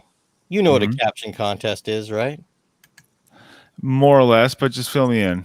All right. Well, a caption contest is where it's for the audience. We got to let the audience know too. Thank you, Spencer, for being mindful of the audience. A a caption contest where we show a picture and everybody tries to think of a sentence or a few words to capture the essence of the art that is being displayed, for those of you who are into our art essence stuff around here. So here we go. What is our caption for this picture? Ooh. Definitely got the thick cut. Right out of the back, right away. Oh, this is the guy that seems to just love to pork. Oh, Lord. That is, Is that his picture on Grinder, or is that his picture Oh, on? it's bacon. Weird Or is that part his is this guy looks like one of my uncles, but I know he doesn't have that tattoo. Oh, Lord. Right. Or is that his picture to pick up chicks on Bumble? Like, I mean, like what's? I'm a nice guy. I love bacon. Why is nobody hitting me up? Let's just be glad that he didn't do this picture with bacon from the meat counter, like, from the white packet. It's just like laying across things, giving definition. Thank God they don't have returns. This week on Epic Mealtime, right? We're talking about Yeah. podcast. Yeah. Oh, man. So, would you go to eat breakfast with this gentleman? And As long as he makes it. bacon? As long as he makes it. I'm assuming that he's cooking in the nude. Because if Is you're he gonna cook even anything cooking? naked, if you're gonna cook anything naked, it's got to be bacon because it adds like an element of danger that bacon to it. grease, All that. man. Yeah. That bacon Exactly. grease, Look, there's nothing sexier than the imminent threat of pain. Okay, and cooking bacon naked checks all those boxes, baby. Unless that's poultry lube. Ew. Oh, It's also a great way to play. Where did this hair come from? Oh my Lord, Mm. that's He so has gross. hair. that's a bad game. Anytime when it comes to food, is where did this hair come from? It's never a good answer. That's so gross. It's never like, oh, I forgot this normally growing pubic hair, this bacon. Oh, I forgot that's normal. I forgot the USDA, they allow 1 pubic hair per pound of metric pound of bacon. My bad. It's kind of like how they allow 0.25 percent of a rat for every jar of almonds. It's not me, it's the USDA. Don't get mad at me. Get mad at the nerds over there. Okay, here's what's funny. What I said earlier, though, another thing that's funny here, of course, there was my cousin Nick just put up Uncle Ron in the comments, and that, like I said, he does look like one of my uncles. He just doesn't have that tattoo. I wasn't lying. Ed puts up I've with seen him at the OnlyFans. pool. Nothing else, everybody. So This looks like Louis C.K. on OnlyFans to make income now. Oh, damn. yeah, Oh, he's still playing clubs. So or it he's looks making like that income. one improvisational guy from Whose Line Is It Anyways? Oh, you dirty. Do you know which guy I'm talking about? Oh, It kinda Mockery? looks- No, he's a little tall. You can tell this guy's taller than Colin. No, Mockery. not that guy. There's a Colin shorter- Macri. shorter bald Yeah. guy. But here we go. Next one. Yes, next one, please. Really, next one, you fucking asshole. I mean, oh wait. Uh-oh. Oops, I'm showing the magic now. File Explorer. Uh-oh. I'm showing our magic. Don't let them behind the curtain, Dan. There we go. Oh, my boy Xi Jinping. Oh no. This I guy, can't laugh at that. That's horrible. this guy looks too much like Skinny the Pooh compared to Winnie the Pooh. I was just gonna say honey pot. Like I don't really know what else. Honeypot. Yeah, that's the agent. That's like sexual when I think sexual espionage, honeypot, that's the picture I conjure up in my head. Oh damn it, they got me again. The Russians got me in a classic honeypot with what looks to be, I think the guy's wearing yellow, I think those are white, like 1950s boxers that were just spray painted yellow. Does he not look stoned or what, though, dude? Him and the gentleman to the right of him look like It's like an after picture for Weight Watchers. Yeah. I I don't know if this is ignorant to ask, but Stefan, is this what Asian parties are like? Or Oh my Lord. I'm only Japanese. oh, okay. I don't know what Chinese, Korean, Thai, or Lebanese parties are like. You're I right. have no Winnie idea. the Pooh's a Chinese character, just as Spencer said. Huh? Winnie the Pooh is a Chinese character. He runs the country. Shout out to anyone who knows. Shout out to Ming-Fu. any like international politics fans because they'll kind of get that joke. Do you guys get that reference? Basically, yeah, someone does. Dan- there you Dan. go. Okay, Dan does. Fucking basically, you can't Google, for lack of a better term, you can't look up in China in their search engine Winnie the Pooh because their fearless leader basically got mocked online, got compared to Winnie the Pooh in a picture with him and Barack Obama as Tigger, and now he got all butthurt, and you basically can't look up Winnie the Pooh because Xi Jinping, let's go. He got very upset. So anyway, enough fearless leader. Enough fearless leader. Fearless All leader. right, we've learned. Okay, I definitely have. Before I even bring up this picture, I know I have a caption for this. Stefan has heard my caption for this when we were looking for these pictures. Damn. What is that? That is. Oh, is that what happens when like the evil kid Sid from Toy Story like grows up and becomes a serial killer and like starts putting bodies together? Oh wait, this is supposed to be a joke. My bad. Hey there, legs. You got legs for days. You got a tub of legs. You got a tub of legs. I know that was my flat. It's funny because this came up. Oh, sorry, Dana. I didn't mean to interrupt you. It looks creepy. I'm sorry. Well, it's funny that we mentioned ZZ Top because the first thing that came to mind when I saw this was she's got legs and she has no fucking clue how to use them because there's no brain. There you go. There you go. Got legs. This makes me really How to uncomfortable. use them? She's missing brains. This is like But it the has human two vaginas, centipede. so it's That looks like something out of Human Centipede or Silent Hill. Yes, Ed Namrock has said that's not 69, that's W4. That's pretty good, actually. That's pretty good. This is like the most extreme scissoring I've ever seen. I was about to say, I think the only scissoring allowed. Can we go there? Holy Lord. Extreme scissoring tonight on ESPN. Next photo. What's the next No, photo? actually, before we go to this next photo, Okay. I'm really mad at this person because the way they've done their curtain here is going to get water all outside the tub. Do you have Yeah, any that's idea? insane. Whoever's right, and realize that they have like these That's the least Frankenstein of their monsters. worries, man. Oh no!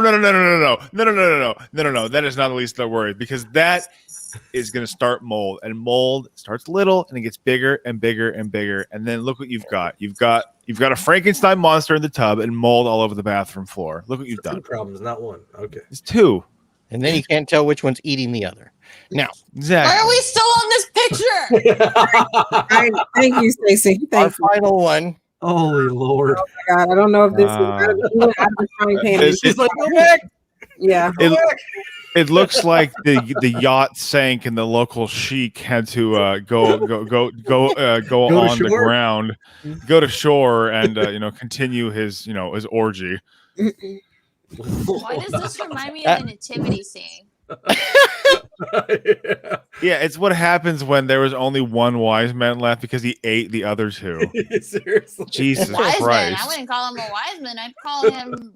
The He's Hunger alive. The other two are dead. He's pretty smart to me. This is Maybe his baby name is Jesus' Manwich. mother right here. It's Manwich She's right there. fully dilating right now, 9 months right there in that little belly. You guys do realize that I showed this picture so we would get away with on YouTube showing a picture of pierced nipples and a shaved pussy. I didn't even see that, you disgusting person. That is true. That is true. That is a hairless cat. Actually, what this picture comes from is this is the ceremony that Donald Trump watched before they all touched the glowing orb. So, See, that would be. I think I would love to be just outside of that picture. What do you think is happening just outside of that picture? Like, I think it's probably like the rest of the hostages. no, it's all the kids going, does Uncle Lou have to do this every Thanksgiving? Oh, yeah, no, this could definitely be on Little St. James, Epstein's Island. I'm not sure. It definitely looks like one of those. Ugh, yeah. That lady's really close to that fan that's obviously not on. That's a lady? That said the DMV in Qatar. The This just- DMC and guitar. This just reminds me of Jonah Hill saying, "Ask me about my wiener." Oh, from Oh, now I know I'm what hearing song you're it. Thank talking you. about. I'm I know hearing what it right here. Accepted. Like yeah, a beautiful song in my head. Ask me about my wiener. That's all I he's remember singing it. from He's that, singing. except for the topless scene. So I'm a dude still. maybe it's their anniversary, and maybe he's. By the you way, know, that is a towel. That is a towel. There is a what's it called right here? Target There's tag. a tag. And this is Well, a belt. I just noticed this. You What does could. this guy do on the weekends? I swore that was a legitimate, Arabian headdress or. That's a what I head- thought. That's why I said it was a nativity thing. The Yeah, cat must be really scared because, and this guy really brave because they love shiny things. And I'm telling you that nipple ring about to come off once that cat knows once it sees it. It's all so scary. First of all, what is under his hand holding the cat? Like, can someone help me with what that? Wait, you're right. That is. Oh no, that's the cat's ass with its hairless tail. And what it looks like is it looks like an extra like Quato finger giving a tickle to the tummy. right. But It that's looks not what it is. That's tough There's stuff. also a weird string, or I don't want to I have don't know bad. what that is below his on his sleeve. It's a weird thing on his sleeve, and there's a jester. It looks like a If you jester have hat a on bad the face. dream over this, Dana, I want details in the morning. I want to know what It's gonna be happened. a nightmare. Oh shit, we're not I'm doing gonna that one yet. Not that one yet either, or that one. Anyways, we're done. Okay. Oh my god, look what happened. There, thanks. Thank Look you, at that. director. Fired! Thanks, director, for stopping my screen earlier. Fired! We're all fired. You got too Oh wait, excited who over that fucking Jonah pays Hill. the checks around here? Spencer, are you getting paid? I'm definitely not getting paid. Fuck. Yeah, who's supposed to pay? I'm. Who's not gonna pay? Oh Yeah. wait, we're comedians in LA. Oh yeah. Oh, He's you're in not getting paid. Sacramento. You should get paid. I mean, none of us are getting paid. We're all probably, yeah. Yeah. But That's why I had to go under the bridge to get that new microphone stand. Oh Lord. Well, thank you very much for coming on the show, Spencer. hell yeah, thanks for It's having been great me. having you. Everybody, make sure you check out the Tangents Pod. Do it. And follow him at the Spencer Sellens. It's the Spencer Sellens. That's Spencer, not with a C in the second part, like you might have assumed. Do not assume. It's Spencer with an S at the second part. It's so many S's. You would make Mike Tyson go crazy. Yeah, Spencer well, Sellens. that's why he and I are arch rivals. But we'll get into that next time. All right. Thank you very much, Spencer. Thank you. Have a good one. And, Thank you, Spencer. Of Bye. course. Thanks for Bye. Thank you for being with us. Hell yeah. Man, just straight All up right. cut him out. Vicious. Apologies. Right, sorry. All right. So now we go on to our second guest, another podcaster, but also an amazing bass player who's been playing bass so long that my wife saw him play at a place before I met my wife. And he was already in a cover band doing like working his ass off over other basses, playing songs that Flea wrote because this guy's badass. We have with us now from the podcast, the 5-foot Viking, Whit Patrell. There he is. Skull, ladies and gentlemen. Thanks for having me on. Yes. Appreciate it. Welcome. Now, Wow. Whit, because you're on, I'm not drinking the Michelob Ultra tonight. Oh, Not at all. Hey, No. I feel fantastic now. Yeah, no, today I went straight to my favorite Voodoo Ranger, Juicy Haze IPA. Excellent. I'm actually I'm drinking a this would be considered, I think, a barley wine. About 5 years ago, I don't know if you guys know a band called Damage Inc. They are a Metallica tribute band, and the bass player is a good friend of mine, and he does home brews. And as you can see, I have kind of a little bit of a long beard, and I wanted to learn how to brew, so I went to his house 5 years ago. It was November 15th. And got there at 8 a.m. and he taught me how to do this, and we had to do all this weird stuff that I don't know anything about. But this is the beer that we brewed 5 years ago, and he named it Whit's Beard. So I'm drinking my beard tonight. So for you guys, so cheers. See, more about consuming hair, everyone. The theme Sometimes. continues in the show. I We'll like consume how more hair as this goes on. I like how men won't remember like their wedding anniversaries or their wives' birthdays, but they remember their brewing anniversaries very well. Yes, Oh, it was in February. well, I mean, confession. It was on the cap. It was Otherwise, I my, wouldn't have remembered. It's just a fucking bottle in the fridge, right? it was my wife and I's anniversary yesterday. Yeah. Yeah. Oh, How many years again, Stefan? Oh. 13 years, but it feels like 15.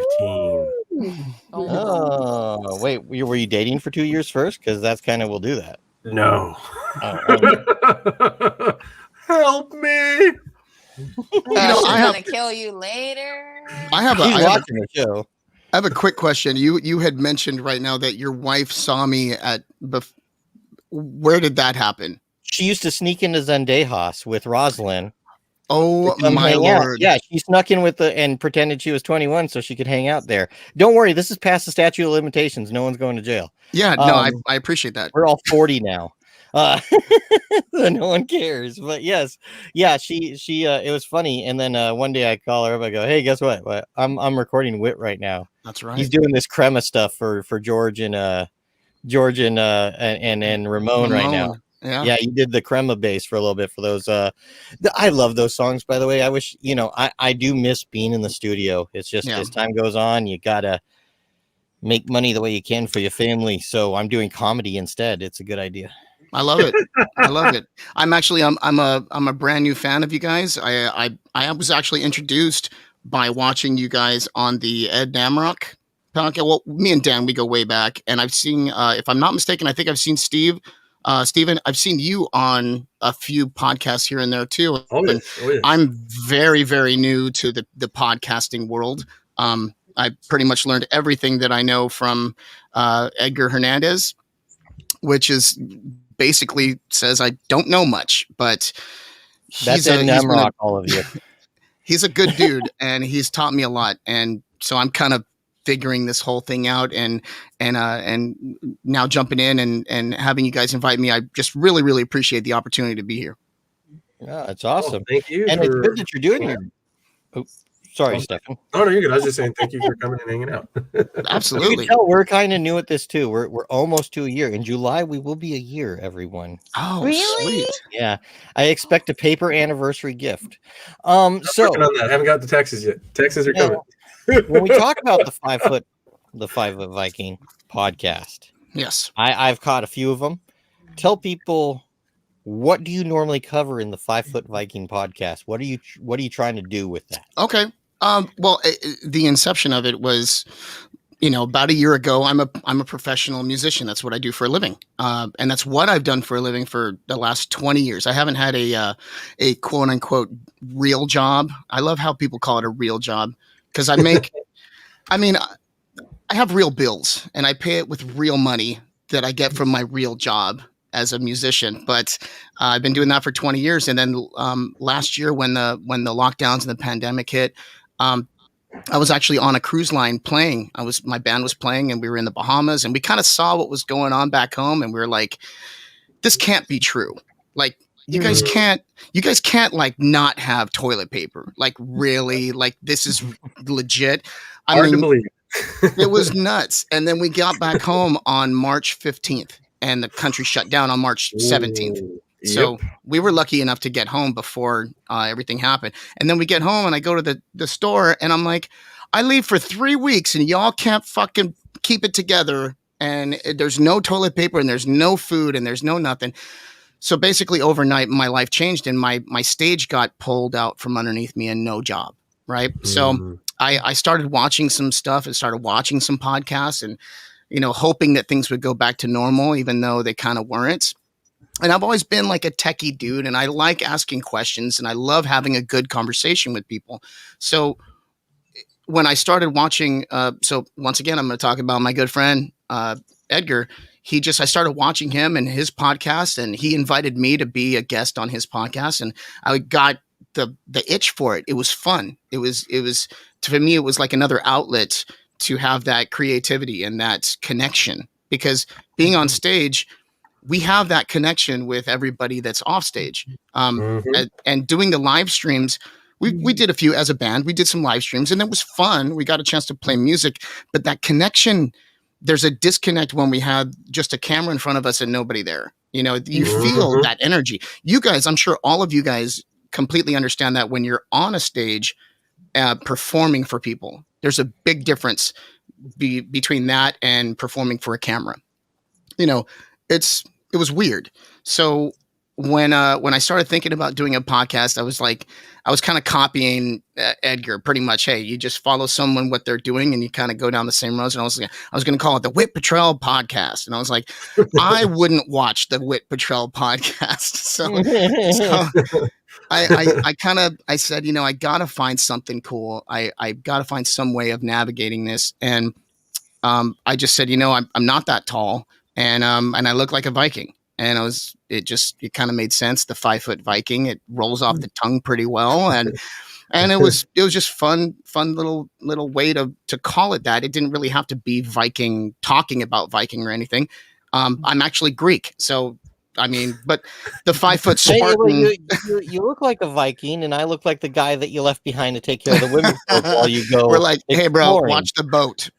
Yeah, I'll watch the boat. That's right. See you later. Clean my horse. Watch the boat. Yeah, but Don't give me a spear. Dan, you look like the comic book guy from The Simpsons. Oh, thanks. Thank you very much. What You're gonna have me thinking of a comeback for the rest of the night. God damn it! No. I'll wait for it. What I realized though was that over a course of 20-year career in music, I've met and networked with so many people that are professionals in their own field. You know, I've met and I've met people that normally in another walk of life I would never get a chance to meet. You know, crazy, awesome professional musicians and owners of nightclubs and doctors and lawyers and you know, professional real estate people and psychologists. So it's been an interesting 20 years cultivating that network. So I figured that with this situation, what I'd love to do is just learn about them. So I started my podcast, and I wanted to say where we can, it's the 5-foot Viking, where we get to drink a beer and learn something new. And I try to have guests from my network on my podcast, and we talk about their situation, maybe their life situation, maybe what's brought them to where they are in life, what challenges they faced, what type of education they had to cultivate. And I just, you know, I'm a big fan of learning. So it's nice to have that experience where you can connect with someone. And then with the platform of podcasting, it's kind of cool that not only can myself and my guest, can we connect on something and learn, but then we have this whole other realm of people that can be commenting and have that interaction.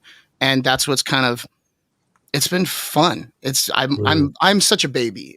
I think this next week is my very ninth podcast. So Congratulations. Yeah, it's fun. And seriously, thank you guys for giving me the opportunity to be here. And it's just so much fun to learn and watch and grow. And, you know, there's things that I've watched Edgar's podcast, I've watched your guys' podcast, and I'm like, ooh, that's a great idea. You know, it's, you know, I'm always thinking, make sure it's not the jokes, because we don't like jokes feeling as comedians, but you can you can take other ideas. I was in the backstage listening to you guys, and I'm cracking up. I'm like, how am I going to compete with a bunch of comedians? Like, I'm not funny. Like, I just look fantastic. So, well, you know what's funny about wit, okay, is when you're a recording engineer producer, and you're so used to recording people going, do it again, do it again, do it again. And then you have Wit come in, and you watch as one of the guitarists tells him, hey man, when you get to that one part, like 3/4 of the way through the song, can you do a little different run there? And it's like this. And he goes, yeah. And then you record Wit, you press record, and you go, he does the song through, and then he gets that part. He doesn't forget it. He just does that part. And then he's done. He goes, okay, so are we doing the next song next? And I'm sitting there going, wait, I'm not going to make as much money on this recording. You have to go slower. You have to take more takes, Wit. I appreciate that. I do. I love being in the studio, and that's what's kind of fun about this whole you know, I've never had this. If you don't know, this isn't a real shield behind me. This is the green screen. I'm sorry to take the Fuck. magic, I thought that was the garage. pull the curtain back. You know, pay no attention. But it's learning. I kind of feel like this is my studio now, but I do absolutely miss being in the actual studio and performing and playing and being able to sit on the couch and play the bass line to something and then learn something new and an aha moment and like, oh, hold on, let me record that again, save that one, but let me do this again. And yeah, I can't wait to get back and do that some more. But for the time being, we all kind of have to learn how to pivot and adapt and refocus and move forward, and like exactly what you guys are doing with this. So yeah, you can't mine coal forever. Yeah. So just real quick, let's talk about this for just a second. Now, I had a question for you, Whit, and you were Okay. a little, you wanted to push it a little different direction. I'm gonna kind of ask both. Okay. All right. Sort of. Because what I was interested in, because I thought it was a great topic, was the difference between a guitar player who says, I'll play bass for the band because no one else will, and what a real bassist is. And Whit said he could kind of answer that. If we talk about why did you start playing the bass? The when we were young, the bass player was the forgotten member who didn't get laid. What made you decide to do that then? Wow, that's it's sad that you said it was a long time ago, because that's still where bass players are. But you need to play jazz instead then. No, no, it's funny because I didn't like, so the first part of your question is something that that I learned about after I became a bass player. But when I was a kid, I started off on trombone. I played a lot of different instruments. That was really weird, being a short kid and short arms. I couldn't hit the long. I couldn't get to that last position playing trombone, and yeah, that sucked. But being the innovator that I am, I tied a string around my finger and around the slide, and I measured it so I could just throw the slide, and it would. I'm a smart guy underneath this beard, I promise. And we already know that. We won't beard discriminate you. So when I was a little kid, I picked up the guitar, I picked up the drums, keyboards. I kind of like tested the waters, and this is you guys all remember the Recycler back in the day, the newspaper where you could find different stuff and sell. It's kind of like Craigslist before Craigslist. And my dad told me, he said, well, if you want to be a working musician, and he pulls out the Recycler and it says musicians wanted, and it says guitar player. There was like one ad for a guitar player wanted, and it said bass player was wanted, and there was like 15 things of bass players that they needed a good bass player. And he said, basically, if you want to work and you like the bass, that's a good, because really good bass players are hard to come by. So yes, they are. Yes. So that kind of, especially in metal and rock, it changed my thinking. It changed my thinking, and I said, I gave bass a fair shake, and I started playing it and enjoying it, and I fell in love with it. And then, but now to answer your first question, as I became a bass player, not a guitar player playing bass, but a bass player, there are certain things that you have to pay attention to. You got to lock very well with the drummer. The guitar is kind of like the cherry on top. It's the melodic, it's the fun, it's the solos, it's the screeching and the fun and the rock and roll. And the bass player is more like the backbone, the foundation of the song. Because a lot of people say, where does the chord progression go for the guitar? And what most people don't know is it depends on what the bass player is playing. Because if the bass player is playing a certain note, that might change the full chord progression for what the guitar player should be playing. So I don't know. I just like to say that because it makes me feel important. But no, but it is though. With the bass, there's one thing I learned working in the studio. Mm-hmm. The guitar player has some slop tolerance. For if sure. he kind of messes up a lick, right, fine. The drummer has a little bit more slop tolerance. The bass player, if you don't mute that fucking first string while you're playing that third string, everybody hears it, don't they? That's something I that do. guitar players and drummers, yes, drummers and guitar players don't think about. Guitar players and drummers, a big difference. Drummers and guitar players aren't always muting all the rest of their pads and strings. A bass player has to make sure those other strings don't ring out underneath that clear fucking tone so that you can hear every note that's supposed to be there. Now, what you said, going back to guitar players that said, "Well, we don't have a bass player. I'll play bass." I think there's good and bad to that. The good thing is guitar players usually have a better understanding of the fretboard, so they can maneuver the fretboard a little bit more. Now, there's a give and take to that because as a bass player, you want to have that foundation. But if you play the bass like the guitar, then the foundation is taken away and you're more melodic. So you're taking the bass more up to where like the frosting on top. So now you have the bass and the guitar doing the same stuff. So you need that foundation. So because I know plenty of guitar players who have switched over to bass and are fantastic bass players, but sometimes the knowledge that they have with the fretboard and with theory sometimes gets the best of them, so they have too much fun and they doodle too much. So like I said, there's a good give and take with that. And to be honest, I'm actually really curious because me and Dan, we can go back and forth on music all fucking day long. Like you've been in there, I've been in there. And I feel like I'm really boring the rest of the crowd that's on here with us. Well, so. no. So Dana is a fellow bass fan with all of us. Oh, I love Dana's it. a fan of Marcus Miller, like me, and a fan Yep. of some of I don't know if you're as big a fan as Victor Wooten as I am. Oh my God. I watch his stuff and just trip out. I don't even try to do what he does. I met him at NAMM, and Victor Wooten is one of the nicest dudes you'll ever meet. And it was funny, Marcus Miller. So Marcus Miller plays. He has a couple really incredible songs, and his slap and his new bass that he has, his new signature bass, is.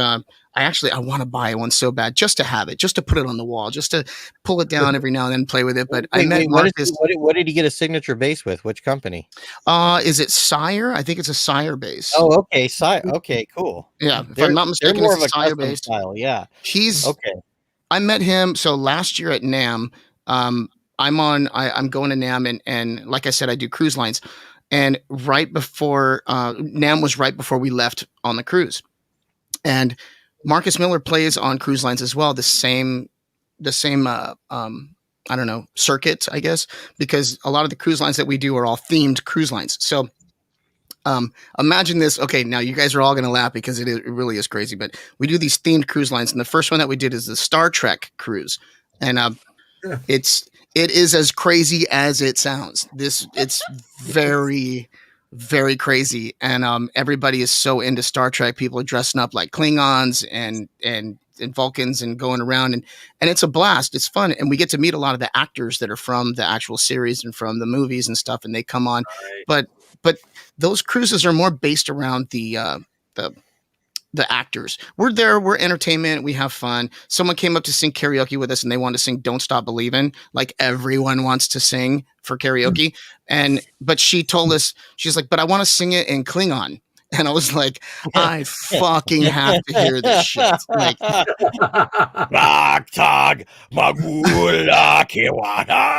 you speak too? You know it as well? I don't speak Klingon. I've had sex. How did it go? Like, how did she do? Oh, she did great, and everybody loved it because everybody is into Star Trek. And she had it on her phone. She translated it. I guess Klingon is an actual language that they have made. Yeah. So she's saying it's a fan fiction language. It was taken from Don't Stop Believing. Yeah. Okay, wait, hold on, Dan. So, I'm sorry. What you were saying? I don't do what some people do well with the talk over. I don't like if two people start talking to somebody, I can't hear somebody. Yeah. So. No, so she did a great job. She sang it. It was awesome. But all the cruises are 1 week long, and the cruise season is from the beginning of January through the end of March. And each cruise is a so we do the Star Trek cruise, we do the 80s cruise, which is more based around music. There's also the smooth jazz cruise, the high seas rally cruise, which is like a biker cruise, and then Wow. there's all these different cruise lines that are happening. So Marcus Miller actually does the smooth jazz cruise, Of and it course. just so happened, yeah, so he was on it. Who else was on? There was a couple. He has, just for the record, according to the World Wide Web, he has signature bases with Fender and Sire. Yeah. Yes. So I just I did a quick look up of that What because if Fender you buy from the American factory? Okay. Oh, yes, sir. I'm right now. You have to. Right now, I'm getting ready to buy a kalimba. Like, that's my new thing. We did a big tribute to Earth, Wind, and Fire last Friday in Clubhouse, and we are all, and kalimba pianos are only $25 on Amazon, so we're all gonna buy kalimba pianos. That's awesome. Wait, what's the kalimba again? Exactly. It's a little small finger piano, and Earth, Wind, and Fire always used it in their music, and just popularize it as a symbol of the origins of music, to back to the continent, back to the great roots of everything. So no, I just brought that up, but definitely a big fan of Marcus Miller. Yes. What was I gonna say? Just like, because he is like the backbone of the great era of like 80s contemporary jazz on Warner Brothers. So then when you start talking about David Sanborn and Bob James and that era, not the Bob James of like Westchester Lady and Come to the Mardi Gras and that Bob James from early, but when he and David Sanborn made, oh my God, it's my favorite album. I feel like everything is escaping memory, but a lot of the great Al Jarreau records, like a lot of just George Duke is somebody, Dan, that we talked about maybe a month or two. George Duke. Yeah, one of the best videos on YouTube. Look it up right away. Marcus Miller and George Duke together. And so just do a great song, beautiful. Just seeing all that partnership, And George Duke is like this the whole time. He's just so happy. Like he was amazing. He was amazing. And so Marcus Miller just came into like my world just because as a 70s kid, I just always read album credits, and it's not anybody. And I was like a middle school band kid. So, and then I went on to just do like jazz music appreciation. So when you guys talk about the bass, my mind just always goes to piano, bass, drums, rhythm section. You can't do anything without it. Can't do anything without it. But Marcus Miller just holds a special place because I just feel like he's like I used this word earlier, like a nexus of everything, like because he can just like from working with Michelle Indiego-Cello, like to just all these great things. And so just a huge fan of his work and of his living legacy. And you guys taught me something new. I didn't know that musicians got like signature, like with companies. It makes obvious sense, but I just go look that up. There's so many little things to your equipment that like once you learn the scale of neck you got to use that.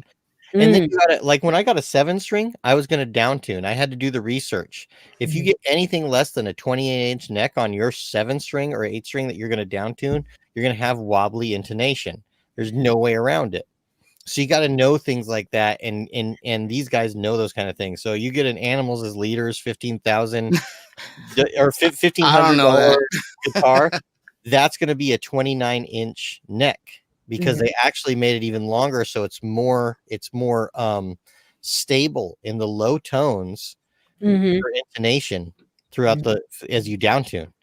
It's actually a very important thing. The more you down tune, you got to get a longer neck so that it can handle that vibration. That vibration. Yeah. I mean, and I'm not a musician, but I totally get, like, I mean, I feel like everything to some degree, to a great degree, actually is engineering and science. And if you listen well enough, you can understand what's being said, even if it's a new language for you. But yeah, by the time you got to, I was like, okay, so that's all about the vibration and something being able to hold it, as opposed to like a shorter neck, not being able to manage it. And then you've got, you got noise the same way, or what we, I guess in our pedestrian lives, we'll call it noise or static, but you've got this situation that you can remedy by then knowing the engineering of it, knowing that a longer neck will give the space for the vibration. So yeah. Well, See, I don't know much about that. I know you. It's funny because I really don't. I like to pretend like I do, but I'm more of you a. might get one on a different reason. Why would you have if someone said you're going to have a custom bass with, what's the number one thing that you would say this has to be a feature of my custom bass? Oh, that's a very interesting question. Why you gotta come out of left field like that, dude? And It's a gotcha question. I'm good at these gotcha questions. no, I would. I made our last guest cry. Did you see Spencer as he was leaving? I think I would have to say it would be the action of the neck. It's very important to me. Action of the neck, meaning how far the strings are away from the fretboard. I've played some basses that, like my Rickenbacker bass, which is just naturally it has a bigger. Here, I have it right here. I didn't even know this was happening. From the pictures. This is the one from our promo pictures, right? So yes, yeah. So this bass right here, this is my Rickenbacker, and this naturally just has a the. Let me put it this way: the from the strings to the fretboard is just naturally a bigger gap, so it's a little bit harder to play because you have to use more force to take the strings down to the fretboard. So for me personally, I like to be able to glide up and down it, so the action being closer to the fretboard means a lot to me. But I think that also color, because I look much better in red. That would have to be part of my That's signature. That's why he wore gray today, everybody. He wore gray for our show because he looks better in red. Thanks, Wit. No, I mean, the base has to be red. So, but hey, but by the way, so we had another question for you, but however, we're not going to get to it today, which is awesome. Problem. Which means next time we come back, we're going to talk about that because it's still going to be a thing. It's been a thing for years. However, Ed did say something real quick. Oh, Ed does have to say, Wit's custom bass would consist of Dan's face on the fret inlays. Yes, it would. Yes. Capture my beard.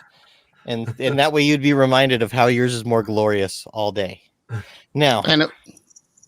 Wait, what? No, I was going to try and say something funny, but I'm not going to try and compete with comedians. So you can. We compete with everybody. So we have, we're just going to talk about one final thing before the night is over. There you go. If you could bring back any dead musician or band to see them in concert one more time, who would it be and why? So everybody's got a couple minutes to try to talk about who that would be for them. Who would like to go first on this adventure of the mind? I can go first. Go for it, Steph. Jim Morrison, The Doors. Really? I'd like to see the original lineup with Jim Morrison. I didn't even know you liked the Doors, Stefan. I learned something about you today. I love the Doors. Oh, dude, I love so much music, man. I can't even afford it. Well, I know you love a lot of types of music, but we've never talked about the Doors. Oh, I love the Doors. Probably because I don't like the Doors. But don't tell anyone. Really, the Doors. So, would you have loved to see them on top of the car during that, like what they projected that Doors movie? I'm free, or like a real concert? Probably a real concert, man. I think that'd have been awesome to see Jim Morrison do it live. Just to see, man. Just to see. He had some. Yeah, I like some. I don't know. There's some songs that stick out more than others for me. But yeah, the Doors.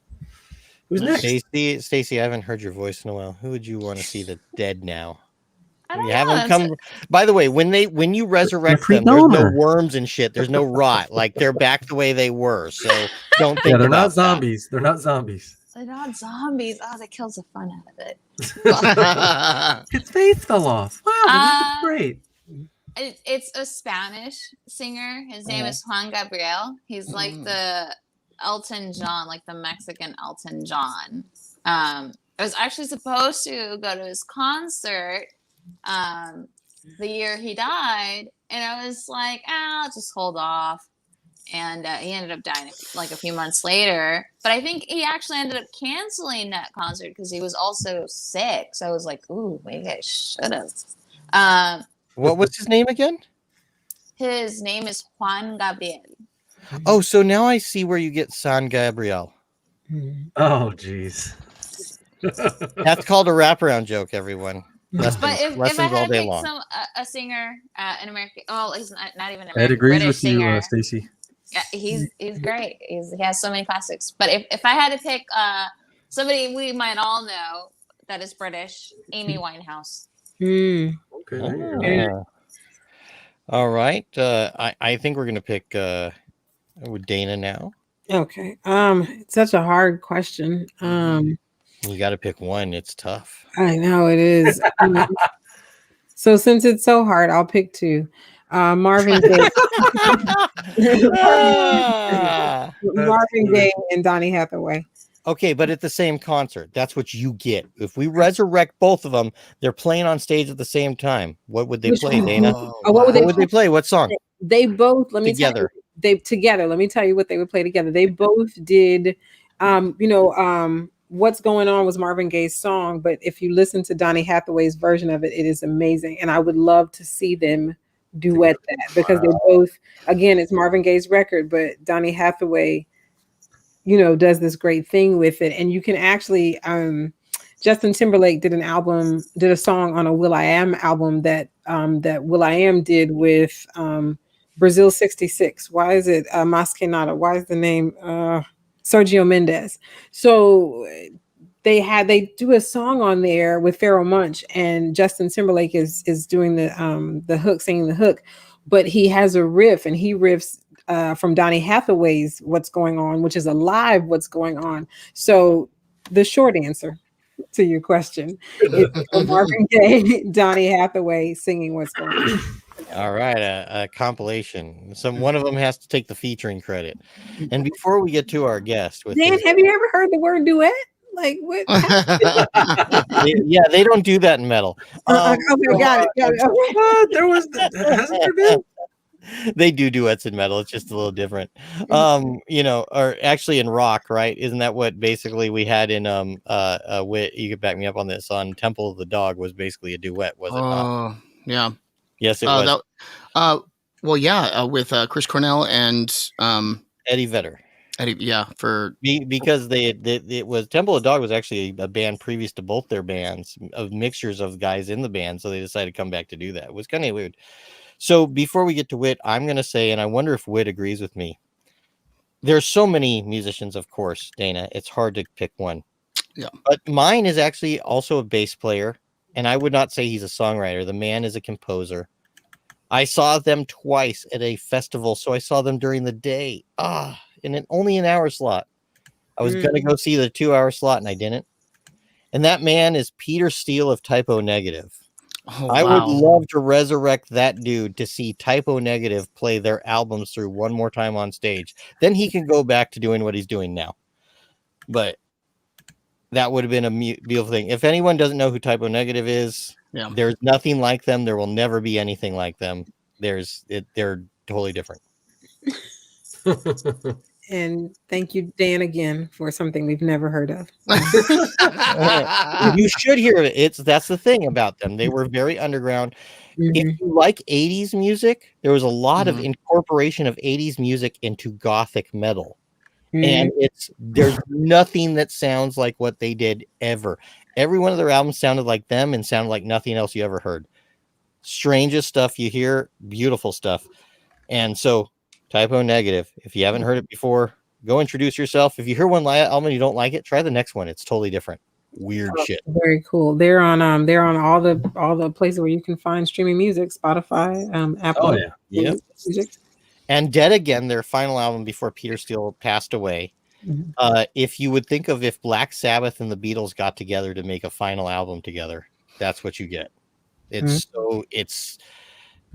beyond epic. So with that being said, Wit, who would you bring back from the dead to force them to play on stage again? You know what's funny is that we literally just got a bunch of comments of exactly who I was thinking of is Prince. I have to, and it was for me anyways. It's difficult because I know I love so many different genres of music, so that's a rough one. I mean, another one that I think I was born in the wrong era. I was born in 78. So I grew up in the 80s, but I couldn't really appreciate the 80s because when I got into the 90s and got into the 90s music, I was more into the 80s music. But I feel like I should have grown up in the 70s because so a close second for me would be like Led Zeppelin, like the original, like just, I mean, wow, like back in the 70s, like not Or 10 years after. And I was a kid in the 70s. I grew up in the I'm going home. Like, beautiful. But I had the opportunity, and this is why I gotta kick myself in the ass like every time I think about this, because I had the opportunity 3 different times to go see Prince. And I didn't because I kept saying same thing. I kept saying, I'll see him on the next one. I'll catch him on the next one. Even my band played at the House of Blues in Hollywood the day after Prince played there. And when we were in the foundation room upstairs, we went to the and they still had everything set up for Prince. They like nobody came in and changed anything over. There was purple curtains all over the place. There was like, I mean, so I got to go in there and I was like, man, I should have showed up last night. And I went and I was like, I went to the bathroom and there's a shower in there. And I was like, I'm going to take a shower because Prince was probably naked here last night. So that's special. Like I should be naked here too. You might find one of those extra hairs. I can't mess with you, but I also shout out always whenever anybody mentions House of Blues' Foundation Room, shout out, because like when I first moved here, I worked in the music business, and so it was still very show CD album release driven, and so and all of so many great things, Soul Awards, Lady of Soul Awards parties. Just whatever party you imagine, it happened at the House of Blues, because that was just a hub when I got here in late '97. So I've been inside that foundation room. I was thinking I was actually thinking about starting a podcast called The Foundation Room just to talk about music, because so many always sneaking, and in some cases we were lucky enough to have the juice that night to be up there, but it was always like who we gonna walk in with, because even when you worked in records, you couldn't always get on the list, so you had to figure it out. I tell people a few years ago at UCLA, I got to see total jazz. I mean, you guys know who Branford Marsalis is, but so Branford was playing with a vocalist I adore named Kurt Elling, and I've been to UCLA maybe once or twice, but I just was like, where's the backstage area? Like I feel like habits die hard. This was like 3 years ago, and once I figured out, I was like, I saw people going down the hallway. I was like, okay, so it's got to be down there. And when you walked, there was like, the doors looked very nondescript, but I was like, they have to be going in right here. So I just knocked. You just knocked? I just knocked because because you can't believe what girls used to do to get in a hairband backstage stuff. It was awesome. Oh Lord! So I knocked, and someone who had obviously either done sound or light or whatever was packing up. And he opened the door and he looked at me, like he saw me peek, and he said, they're back there. Come on in. Nice. Nice. So I go back there and it's just, it's all the musicians and whatever. But no, but the Foundation Room holds great memories. Many memories. I do have to admit, when I made my choice, I made it like right away when we talked about this topic. I went back for a couple days and thought about it longer and came back to my same choice. It was one of the things where your gut was right from the beginning. And it's weird when you think about that sometimes, how sometimes that's correct. Sometimes you got to go reflect and find something else. But it's just a hard question. I did think of something last minute really quick. I'm a huge Metallica fan. Yes. So I want to see the original lineup with Cliff Burton. I would pay. That bass player was amazing. I would love to go back and see him, and Old Dirty Bastard. Do you think that if they did that, though, that Jason Newsted would be in the audience saying, well, at least you can hear him? Hey, man, he caught hell from those boys, dude. There's so many things they did. Give it up to Jason Newsted to know when to leave the band. He knew exactly when to go, you know what? It's been fun, guys, but now it's corporate. I'm out. He really did. Like, I mean, it's unfortunate because I think that when Bob Rock took over, he kind of took it in a corporate direction that should have been a little less. What are the young kids doing? What should we do? And that's where we get Saint Anger with, like, Saint Anger has some good songs, But Bob Ross going, no, we got to make it sound crappy like today. And that's not what the Slipknots and the System Downs were going for, was crappy. They just had lesser equipment. Like, it's weird what he did with the band, when he took over. And then I think they went to Rick Rubin again or something like that. Something like that. The man. Well, my quick question is, with everything that we just talked about right now, how are we going to make this into one lineup? Like one lineup with everybody that we all just picked right now. Who's opening for who and who's headlining? No, let's not do that. Let's do Let's We not Are do the World. We Are the World. They're all on the stage at the same time. And each individual does a song. They each get a song. Like, that one song they play at the end of the Big Four concerts? I mean, not anymore because we don't have Jeff Hanneman. But the one they play at the end of the Big Four concerts? No. Okay, so the Big Four concerts, every once in a while, they'll all get up on stage all at the same time and play the same song together. And it might be some like classic song from one of them or one of the headliner songs. That's what I'm saying. Get all of them up, play the same song at the same time, but everybody gets a solo. The song's fucking 3 days long. I can't. It sounds. We have caffeine, Dana. We have caffeine.